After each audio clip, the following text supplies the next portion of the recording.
Hello सर्वांना. कसे आहात सर्वजण? झालं का जेवण वगैरे? माझं पण झालं आताच. अं, राजाचं जेव्हा मर्डर झालं ना, तेव्हा त्या सोनमने जे जे योजलं होतं ना, त्याप्रमाणे घडलं. परंतु ज्योतिषाने पण सांगितलं होतं की 8 ते 10 12 माणसं त्याच्यामध्ये आहेत. तर बघा, आता अजून 2 मिळाली, म्हणजे हे 5 आणि ते 2 7 आणि अजून दोघं तिघं, म्हणजे असे आहेत 10 जण, 7 8 जण, म्हणजे 8 9 जण. तर 10 जणांचा आकडा त्यांनी ज्योतिषाने सांगितलाच होता. तर मी काय बोलते, जर लग्नच नव्हतं ना करायचं तर नव्हतं एवढं डामडौल करायचं. काय पैसा खर्च केला त्यांनी त्या लग्नाला. संगीत, मेहंदी, हल्दी, मग पार्टी, मग ते लग्न, मग ते सगाई, किती पैसा खर्च केला. एवढा पैसा खर्च करायचं काय कारण? इज्जत, आत्ता जी इज्जत गेली ती किती हे झालं, वाईट झालं.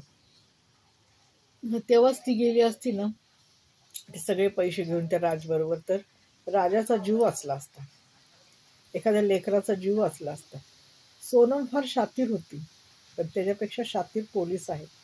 त्यांनी कडीला कडी जोडून जोडून त्या सर्व आरोपींना त्यांनी पकडलेला आहे. चोराला आणि खुनीला असं वाटतं की अरे नाही, आता झालं, एवढं झालं संपलं, आता काय, कोण आम्हाला काय करणार नाही, असं नसतं. माहिती का? कुठली पण गोष्ट ही उघड होते आणि त्याची त्यांना शिक्षाही भेटतेच. एवढं लोकांना सगळं नॉलेज असून परंतु लोक का खून करतात, मलाच समजत नाही. का एखाद्याचा जीव घेतात? राजा फार इनोसेंट होता, आईचा फार लाडका होता, माहिती का? आणि म्हणूनच त्यांनी, आईवडिलांनी ज्या सांगितलं त्या मुलीशी त्यांनी लग्न केलं. असं आहे बघा, काय करणार. लग्नामध्ये एकाला धोका आणि एकाला, एक धोकेबाजच असते. मुलगा किंवा मुलगी एक धोकेबाज असतात, एवढं मात्र नक्की. 2 फॅमिली असतात, पण एक फार शातीर असते आणि एक आपली साधीभोळी माणुसकीने वागणारी असते, एवढं मात्र नक्की आहे. असंच असतं आयुष्यामध्ये. सगळे लोक सारखे भेटत नाहीत, माहिती आहे का? फक्त वर दिखावा असतो, पण अंदर की बात अलग रहती, माहिती का? सांगताना मस्त सांगतात, परंतु काही नसतं.